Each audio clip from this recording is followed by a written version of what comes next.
Okay, ನೀವು real life ಅಲ್ಲಿ ಮುದ್ದು ಸೊಸೆ ಆಗೋದು ಯಾವಾಗ? ನಾವು ಮುದ್ದು ಸೊಸೆ ಆಗೋದು ಅದಕ್ಕಿದು ತುಂಬಾ ಟೈಮ್ ಇದೆ. ಅದಕ್ಕಿದು 1-6-7 ಇಯರ್ಸ್ ಟೈಮ್ ಇದೆ. 6-7 ಇಯರ್ಸಾ? ಓಕೆ. ಜೊತೆಗೆ ಈಗ ಈ ಹಿಂದೆ ಅಂತರ್ಪಟ ಮತ್ತೆ ದೊರೆಸಾನಲ್ಲಿ ಹೀರೋಯಿನ್ ತಂಗಿ ಪಾತ್ರನ ಮಾಡಿದ್ರಿ. ಈಗ ಹೀರೋಯಿನ್ ಆಗಿ ಬಡ್ತಿ ಪಡೆದಿರುವಂತಹದ್ದು ಅಂದ್ರೆ ಇಯರ್ ಆಗ್ತಿದ್ದಂಗೆ ನಿಮಗೆ ಒಂಥರ ಪ್ರಮೋಷನ್ ಸಿಕ್ಕಿರುವಂತಹದ್ದು, ಇದು ಹೇಗ್ ಅನ್ಸುತ್ತೆ ಪ್ರತಿಮಾಗೆ? ಇದು ಅಂದ್ರೆ ನಾನು ಸ್ಟಾರ್ಟಿಂಗ್ ಅಲ್ಲಿ ಎಲ್ಲ ಇವಾಗ ನಾನು ಅಂತರ್ಪಟದಲ್ಲಿ ಮಾಡಿದೆ. ಅದರಲ್ಲಿ ತನ್ವಿ ಅವ್ರು ಹೀರೋಯಿನ್ ಆಗಿ ಮಾಡಿದ್ರು. ನೋಡ್ಬಿಟ್ಟು ತುಂಬಾ ಖುಷಿ ಆಗೋದು.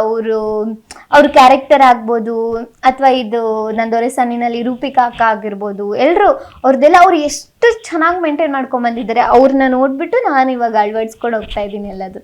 ಬಟ್ ಹೆಂಗ್ ಖುಷಿ ಆಗತ್ತೆ ಅಂತ ಅಂದ್ರೆ, ಈ ಪ್ರಮೋಷನ್ ತರ ಸಿಕ್ಕಿದೆಯಲ್ಲ, ಅದ್ ಹೇಗ್ ಅನ್ಸುತ್ತೆ ಅಂತ? ಅದು ಒಂಥರ ಖುಷಿ. ಏನಾಗುತ್ತೆ ಅಂದ್ರೆ, ನಾನು ನೋಡು ಈ ಸೀರಿಯಲ್ ಎಲ್ಲ ನಾನು ಹಿಂಗ್ ಮಾಡಿದ್ದೆ, ಇವಾಗ ಹೀರೋಯಿನ್ ಆಗಿ ಮಾಡ್ತಾ ಇದ್ದೀನಿ ಅಲ್ಲ, ತುಂಬಾ ಖುಷಿ. ಅದು ಹೇಳಕ್ಕೆ ಆಗಲ್ಲ, ಅಷ್ಟು ಖುಷಿ. ಇದಕ್ಕೆ ಆಕ್ಚುಲಿ ಏನ್ ಕಾರಣ ಅಂತ ಅನ್ಸುತ್ತೆ ನಿಮ್ಗೆ? ಅಂದ್ರೆ ಈಗ ನಿಮ್ ಪರಿಶ್ರಮ ನಿಜವಾಗ್ಲೂ ಇದೆ, ಪ್ರತಿಭೆ ಇದೆ, ಇದ್ರ ಬಿಟ್ಟು ಒಂದ್ ನಂಬಿಕೆ ಅನ್ನೋದೆಲ್ಲ ಇರುತ್ತಲ್ಲ, ಅದು ಏನ್ ರೀಸನ್ ಅಂತ ಅನ್ಸುತ್ತೆ? ನಂಬಿಕೆ, ನಾನು ಬಿಲೀವ್ ಮಾಡ್ತೀನಿ ದೇವ್ರನ್ನ, ಮೇ ಬಿ ಅದು.